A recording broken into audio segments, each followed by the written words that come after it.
Hey guys, welcome to the Source Gaming Discussion. I am your host, Epic Martin 7, and today I am joined by special guest, the real hero of Winds. Hiya.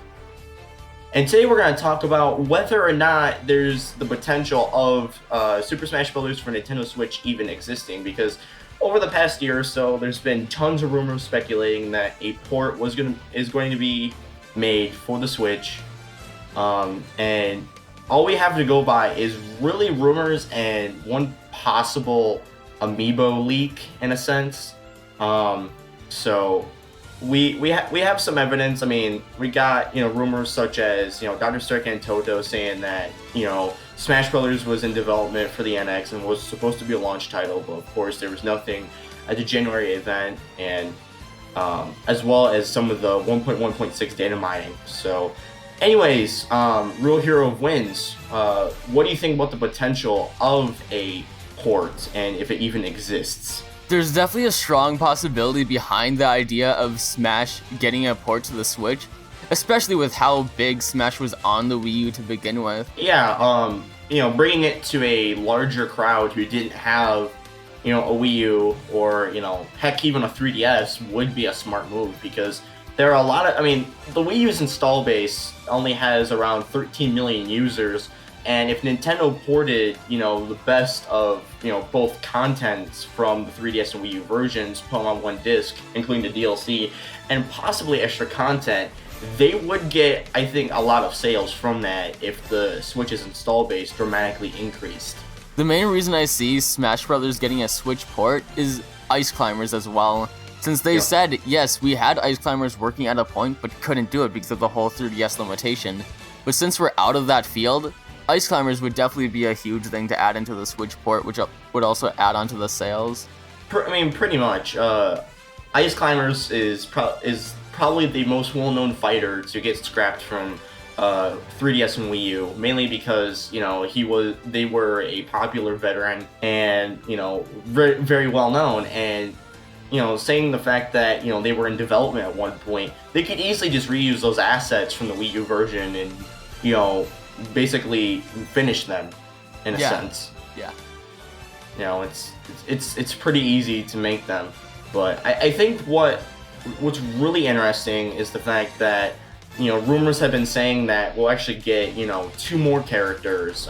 We at Source Gaming, our very own Push Dustin, actually released a post saying that not only is Super Smash Bros. Melee coming to the Virtual Console, but Smash for Switch is going to be like a director's cut with 2 more characters and the DLC added in the 3DS stages.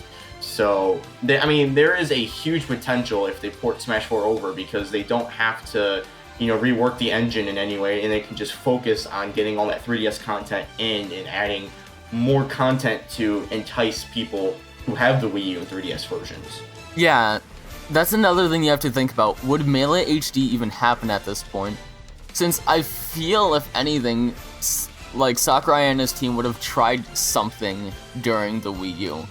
Like, I know Melee is a huge game for people, don't get me wrong, I know that, but it seems weird with the timing. Yeah, pretty much. Our own Counter Zeet's Pants actually discussed the prospect of Melee HD with A Thunderous Cat, who is our sound editor, and they were making some really good points, saying that Nintendo probably wouldn't want to make a full remake because it'd just take too much time, and I don't think there'd be a lot of interest in a full remake. That's why Virtual Console is the next best thing. So, and I think Nintendo's focus would be getting the game that a lot of people like the latest Smash installment on the latest system. It'd be a lot easier to do, considering they wouldn't have to port old data, or since the GameCube's I think 15, 16 years old at this point. Yeah. While the Wii U's only 5 and the 3DS is only 6. So porting recent data is a lot easier than dealing with 15-year-old game data, but their priority would probably be the Wii U and 3DS versions, definitely. I could definitely see a Melee Virtual Console working, especially with the whole idea of like, hey, you can do multiplayer with Virtual Console games on the Switch, like they've said with like NES games and that, which would be a huge thing for Melee. especially when has a huge competitive scene behind it, and just being able to do that over online, it would be great. And now, Exactly. And then the thing behind the 2 characters for DLC, that feels like a low number. Because, like, I feel 2 characters for certain would be Ice Climbers and Inkling.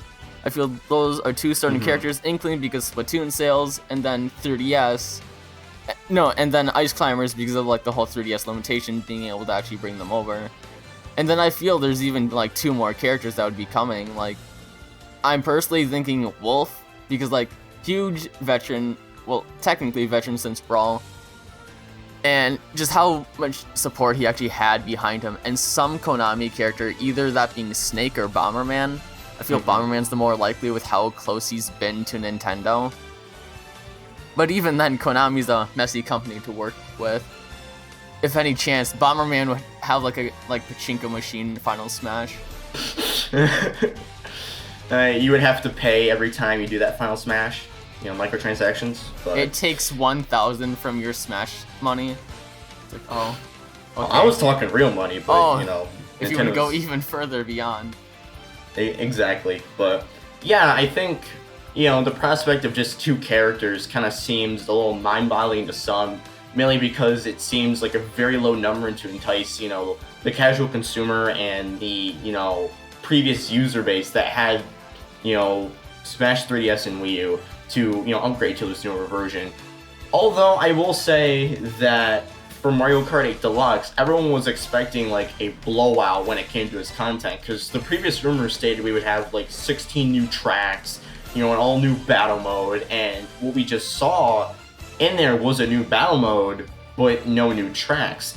So I think while I still think 2 is a low number, I still kind of expect it somewhat at this point, considering Mario Kart 8 Deluxe's, you know, new content is very minimal, and it's just a revamped battle mode, and, you know, the addition of, you know, the Inklings in the game, and, you know, King Boo and Bowser Jr. and Dry Bones.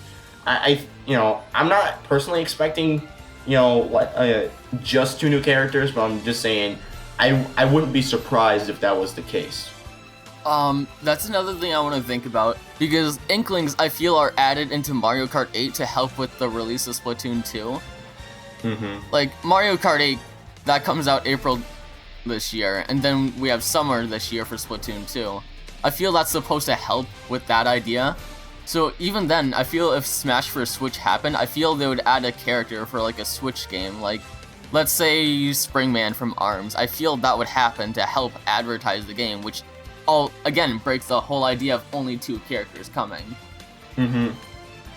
I mean, definitely. I mean, there's also the prospect that, you know, there could be potential DLC for this game after the main Switch version comes out. Although, in my opinion, that is unlikely. I think Sakurai just wants to be done with Smash at this point. Because, like, he's even said he wants to move on to a new game at this point.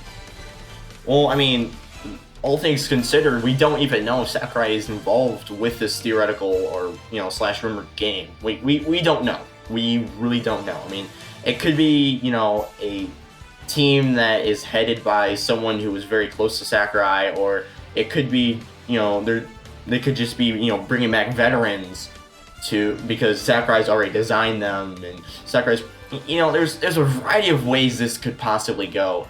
And, you know, I wouldn't be surprised if he wasn't manning this project, but to me, he's got to have at least some hand in it, because he is, from what we read in the Famitsu columns, he is very compulsive when it comes to Smash Brothers. Like, he is a detail junkie. He has to, I mean, if you're designing new content or any type of addition to Smash Brothers, he's got to be there and make sure it fits in with the rest of the game, and has all these little details that people, you know, will not or may notice. I mean, he is that kind of person to fine comb through everything and make sure everything's, you know, spick and span. Well, yeah, you also gotta remember, he wasn't supposed to be part of Smash Bros. Brawl's development, but, like, he still got in on that. So if there is a rumored game and he wasn't part of it, he would definitely become part of it at some point. Now, one thing too is that maybe this port is kind of a test to see if the Bandai Namco team can actually, move on to Smash without Sakurai. Like, if they do a good job on this port, then maybe we could get subsequent new Smash games without Sakurai. I mean, this could be like, the proof that kind of Sakurai needs to be like, okay, maybe I'll bring my hands off just a little bit and let you guys do the rest. See, that is a weird thing to think about because, like, Bandai Namco already has, like, Soul Calibur and that under their belt. Mm-hmm. Like, if they were to add on to what they already have for fighting games, I feel it would kind of break them in a way. Pretty much. I mean, Bandai Namco has a lot of, fighting games that they make. They're probably the second most well-known fighting game developer, behind Capcom, and they have a lot of IPs under their belt, and I can see, them kind of weighing under pressure due to, developing another fighting game like Smash. So, maybe, I mean, this could be just kind of like the start of, a collaboration, like, Nintendo brings more of their staff over to help, Bandai Namco, because we don't know, like, how many employees are truly from Bandai Namco. Like, all we know is, the employees, their base is Bandai Namco, in a sense, you know what I mean? Like... Yeah. And when you talk about collaboration with Bandai Namco, trust me, if you think Smash Brothers roster is crazy, you can see Yoda in their roster. They've gone from Yoda to Ezio, whatever. But, like, looking at that and you, like, compare people like Duck Hunt to Cloud, it's still a huge difference. Yeah, Yoda and Ezio, it's like, oh, okay. Yeah, but anyways, I kind of want to bring up something interesting that was found a couple days ago from when we're recording this. On the Amiibo subreddit, there was actually a post that came up saying that a basically new CPSIA document for an Amiibo for Smash Brothers came up, and what these are essentially little, I would assume, health safety hazard kind of documents, or kind of like pseudo patents for Nintendo to say, hey, we have these coming out, kind of a future-proof kind of thing. And there was a weird inconsistency with the ID. So last time, before the Fire Emblem Direct, there was a brand new CPSIA listing for Smash, and it was AACK.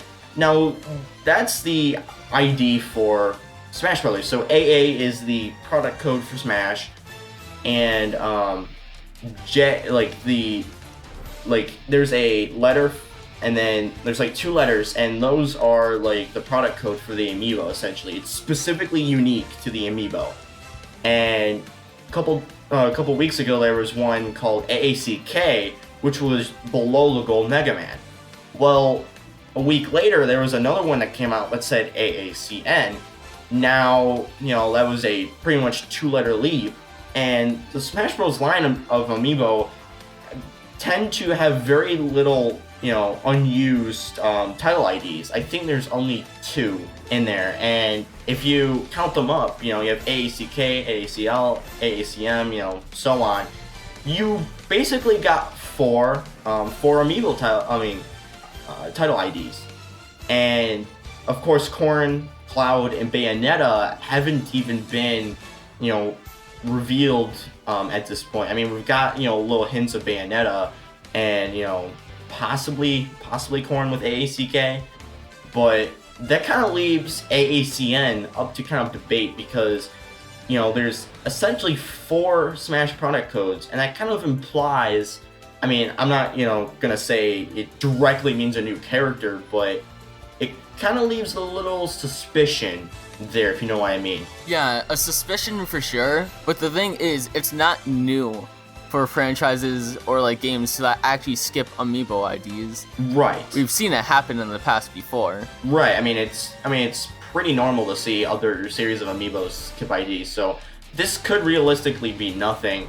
But it was just interesting to bring this up because, if you factor in, the unused IDs, AACL, AACM, you technically have 4 Amiibo, and that leaves one inconsistency. So Yeah. I'm not saying this is evidence for or against it. It's just something very, very interesting that, could lead, possibly, a new character or maybe a new variation of the amiibo. Like we really don't know at this point. I mean, in the January event, we see no sign of Smash. And a lot of people are thinking either we'll see it in maybe an upcoming Direct or they'll save it for E3, which E3 seems a lot more likely if they're going to announce this port. Yeah. So we'll have to wait and see. It's basically the waiting game because we haven't heard from Sakurai in a very long time on his Twitter account. And normally when Smash news or any news pertaining to him comes out, he's like on it, like retweeting it just before the event happens. It's an interesting prospect. So, what are your thoughts on possibly them saving it for E3? I feel it would definitely be a big thing for Nintendo to bring up for E3. It would be a huge thing that helped bring the Switch even further than it's already gone thus far. Because Smash helped sell the Wii U a lot. Yeah, pretty much. It was, I think, the second most pre-ordered game for the Wii U behind Mario Kart 8, if I can remember correctly. I could believe that. Or it was number one. I can't remember. But I know it was like in the top 5 most wanted Wii U games when it first came out. So, it's not surprising considering Smash has a lot of history and has a lot of IPs within the game. And it attracts. It's basically one of the only games that attracts different game franchises fan bases. It's that unique platform where a lot of these, fan bases kind of commingle. Well, that was kind of a weird way of saying it. But, yeah. But it's just, you see basically a lot of Nintendo franchises, combined into one, and it attracts all these different fan bases. And that's what's kind of unique about the Smash fan base is that it's not one unique fan base. It's just a kind of conglomerate of different fan bases. It's like if Marvel vs. Capcom broke up even further than it has. Because just seeing Sonic and Brawl was a huge thing for people. That's what brought Brawl even further than it did. Pretty much. And it's just interesting because, really Smash 4 pushed the boundaries of third parties. I mean, in Brawl we only had 2, and then in Smash 4 that number was tripled. So, which is insane. So kind of one final question. Do you think that we will see more than one third-party character announced at E3 if this does get revealed at E3? Well, I think current cast from Smash Wii U, that's still in, if a Smash port happens. I feel only one more third-party character would happen, and that would be a Konami character. But even then, Konami's a messy subject to get into. Yeah. Although, I will say, I mean, if Konami was willing to hand their IPs willy-nilly to Nintendo, I mean, it's possible we could see, maybe Bomberman and Snake, but I'm not going to get people's hopes up. But it's an interesting prospect if they're just like, you know what, we're not going to do anything with our IPs, so here you go. We're just letting them off. Just seeing them even do something with Bomberman now, it's crazy, because we haven't seen anything with him since, WiiWare. Like, he was supposed to get something with 3DS, but that was just outright canceled. Pretty much. So, anyways, where can they find you, Real Hero Wins, online? You can find me at TheRealHeroofWinds on Twitter, and I do have a YouTube, TheRealHeroofWinds, but I don't use that as much as I use Twitter, so best thing to check me up on is Twitter. Okay. Thank you guys for watching. Be sure to follow us on our social media pages, including our Facebook and Twitter accounts. Be sure to also support us on Patreon if you want to receive exclusive perks. Everything will be linked in the description below, including the Real Hero of Wins' social media pages. We hope you guys enjoyed the video, and we will see you in the next one.